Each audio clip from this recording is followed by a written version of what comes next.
talking about message in a bottle some more today, and about smoothing out this riff.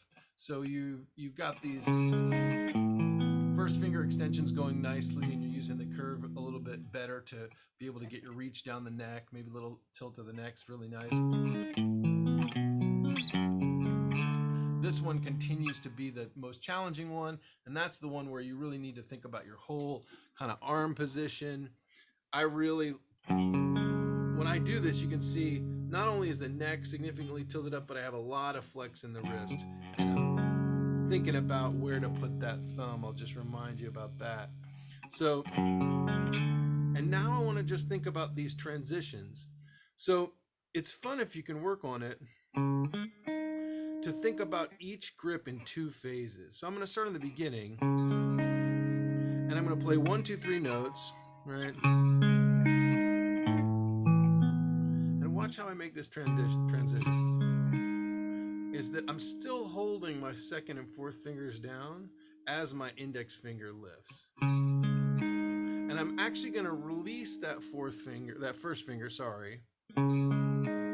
right as I play the third note. 1, 2, 3, like that. And then I'm going to get it in place, and I'm going to release the second and fourth fingers right as I play that first finger note. So watch that again. I'm going to go 1, 2, 3, 1, 2, 3. And let's see. You can almost put the second and fourth finger down together as a chord, but you don't absolutely need to. And so just working on that transition right there to smooth that out very slowly and easily, and taking a lot of breaks, because it's a lot of effort to play these chords. And then again, we'll take a little break to get that smooth. I notice if I don't pay attention, I don't let my thumb come forward, and that kind of puts a little bit of extra tension into my hand. So just figuring out how to use the least amount of effort, like we were talking about last time, right? And then the same transition, we're going to use the same technique to transition to the next chord. Is I'm going to release my first finger right as I play that highest note. 1, 2, 3, and then get it kind of ready for the next chord. So I'm going to 1, 2, 3, release. They call this in classical guitar, they call this, or my teacher used to call it a triggering event. So you're like using this third note that you're playing up here on the D string to trigger the release of the first finger. And it helps you get more smoothly between the grips.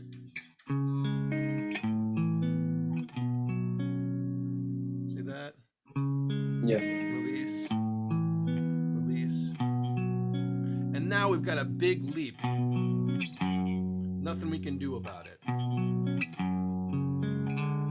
But, and one thing I do like, because I like the way it sounds, is to keep actually the second and fourth finger down when you do the slide. It's not mandatory. But then your first finger is right there ready to go and make the first note of the next trip through the four chord. So let me do that again. 1, 2, 3, slide. My first finger is free, and oops. Watch this, ready to go. 3, 4, and 1. And that's the kind of detailed work you're going to want to do on that, really slowly, and a lot of breaks, because those grips do take like a lot of effort. And that'll help smooth that out, so you can play it at the speed, at the tempo of the song, and also have the chords flow really nicely. When you're releasing this finger, see if you can actually leave it on the string and just lightly slide it across, so you don't get that open string sound. So I'm really just lightly moving it. So I'm not taking it all the way off, but still pretty much in contact with the string, if you can see. Maybe a little closer. Like that. Try that, and then you just slide it as you move to the next string. So again, minimal, efficient motion. Let's see that.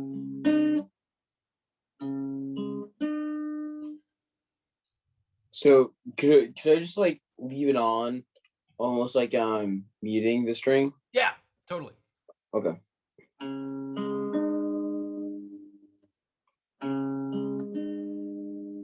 And then you just, yep.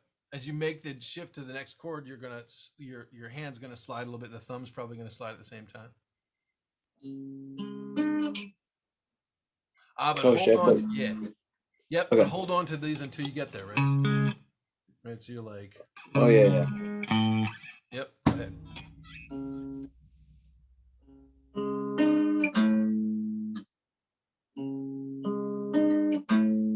Yep.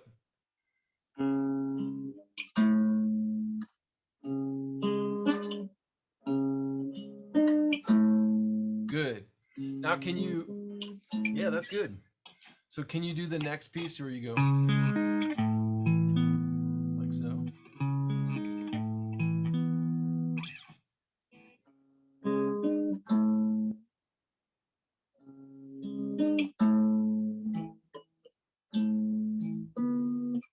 That's good.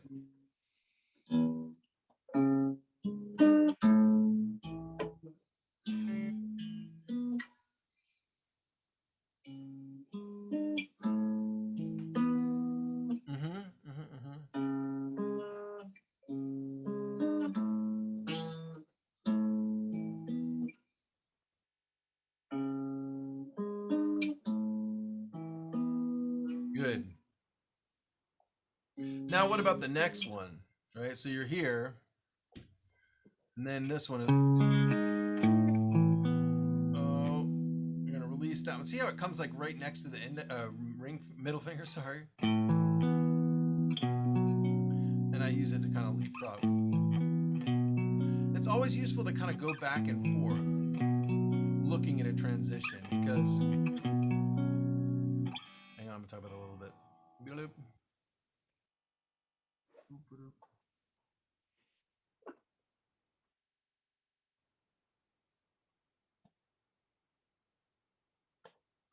It's useful to like go back and forth between the transitions, like so. Because the tools that we have to learn are compare and contrast, and you're just, in terms of learning the muscle memory, you're showing your body what you want it to learn. So any of these tricky moves like that, it's great to repeat them just like so. So you work on the first move and go back and forth, and then work on the, a few times for a minute or so, take a break, rest that thumb, rest that hand, and go there like that. And that's when we were just moving on, right? So it's a really good technique for practicing. Talking about this particular move from this A, you want to take really good care that, I'll show you my thumb there. The thumb moves along too. It's like you're gliding the whole hand, right? The first finger is going to kind of advance it, but you're going to get right there. Right? And in fact, I'd rather have the thumb, for me, it's a little more comfortable to have it a little further forward.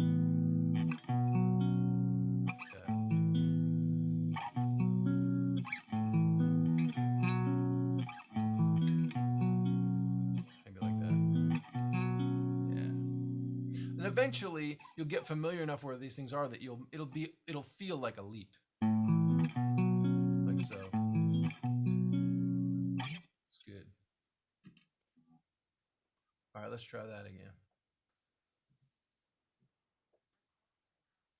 Palm. Oh, palm muting tips. Okay.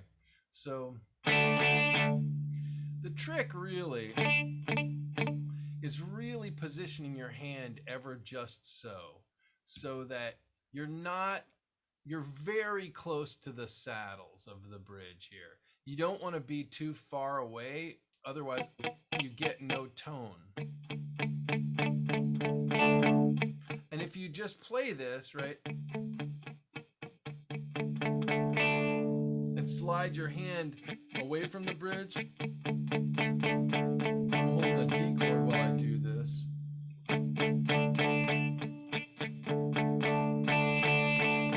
As we were talking about the tricky of doing this on the upper strings. Now, one of the challenges of doing this on the upper strings is getting it so that you're muting these strings, like you said, and not over muting them. So something that can help with this is think about lining your hand up kind of perpendicular to the strings or parallel to the bridge, right? And then I'm going to hold the pick somewhat open and far from my hand. If I show you, if I was playing solos or something, I might be holding the pick a little closer into my hand like this. But to play something like this, I'm going to open it up so that I've got a lot of space there. You can see, let's get my hand out of the way, between the index finger and the thumb, which pushes the pick farther away from this part of my hand that I'm muting with. And then I'm actually strumming these palm muted strums with what is called a wrist extension, right? So it's like I'm taking my wrist and moving it like this, back that way, and I'm strumming strum, strum, strum, strum. It's sort of hard to picture it in this configuration, but that's what as opposed to moving the whole forearm, as opposed to like moving the whole forearm like this, I'm actually, it's a small motion of the wrist. You can see it pretty well there, like that. And there's maybe a little bit of rotation with it too, but this keeps the palm muting in position.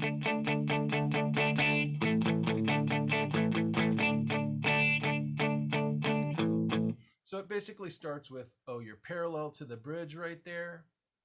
Yeah. Let me give you that other angle again. You're parallel to the bridge right there, right? And then you're using your extended index finger holding the pick and an extension of the wrist motion like that to move the pick. You want to give that a shot? Sure. Make sure not to rotate. This is why I'm extending the fingers, the index finger and the thumb like this way towards the string away from the hand. So that because if I roll the hand over too flat over the strings, then more of the palm of my hand is going to get, as opposed to just the edge of it, more of this fleshy part of my palm is going to get on the strings. So as opposed to being on a really slight part of it, as I roll it over, if these are the strings right here, more of the flesh of my hand, let's see, get my fingers out of the way, more of the flesh of my hand gets on the strings and it gets more damped. So we want to be almost perpendicular to the guitar too, and reaching over with the fingers that way so that we're not rolling over completely like this and just muting a whole bunch of the string. We just want to damp the very end of the string where it meets the bridge. Yeah, it's a good point you bring up. I'm not actually playing the high E string, and in fact a good technique to practice to kind of just learn where the strings are is to actually play through the three strings, the fourth string, third string, and second string, and land on the first string. So you learn, that teaches your hand, by giving it a stopping point there on the first string, it teaches your hand where to stop.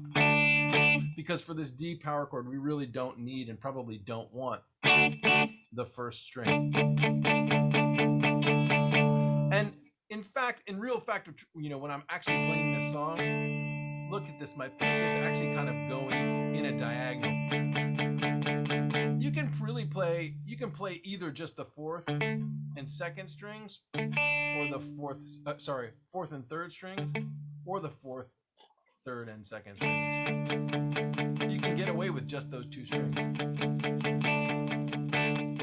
I might even like to give it a little bit of color as I'm playing the riff. I might play like play 3 strings on the downbeat on 1. So 1 and 2 and 3 and 4 and 1. Just to give it a little bit like more definition, and it also gives it kind of a 3-dimensional quality because you're playing 3-dimensional musically. What does that mean? But it gives you, it allows you to sort of accent that first beat by playing an additional string. It's kind of fun just to see that again. 3 strings and then just 2.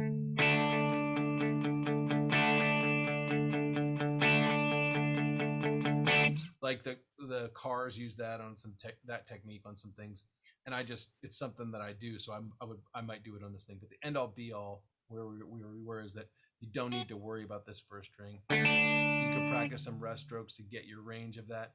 But you can see here actually, in addition with that extension, look how the pick is kind of pulling away from the plane of the strings as I make the pick stroke. See that? It's not kind of coming straight across the strings like this. It's actually moving away from the strings as I do it.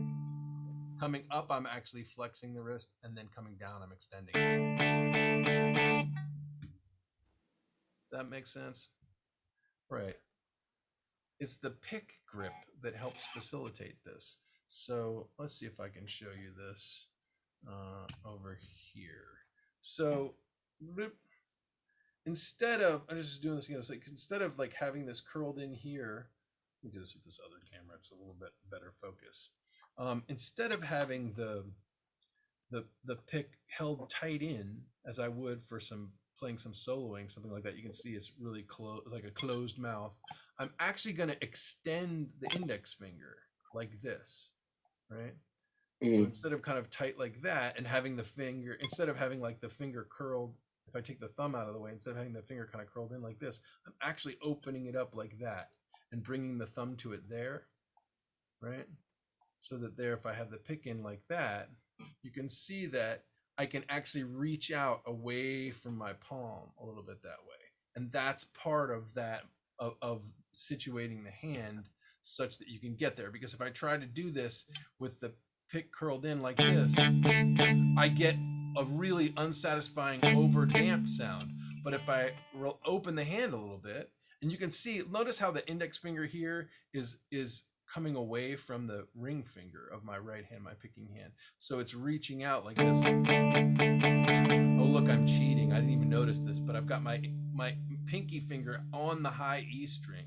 So just in case I hit it in my thrall of rock and roll goodness, it won't sound. But look at how open that is between my index finger and my thumb.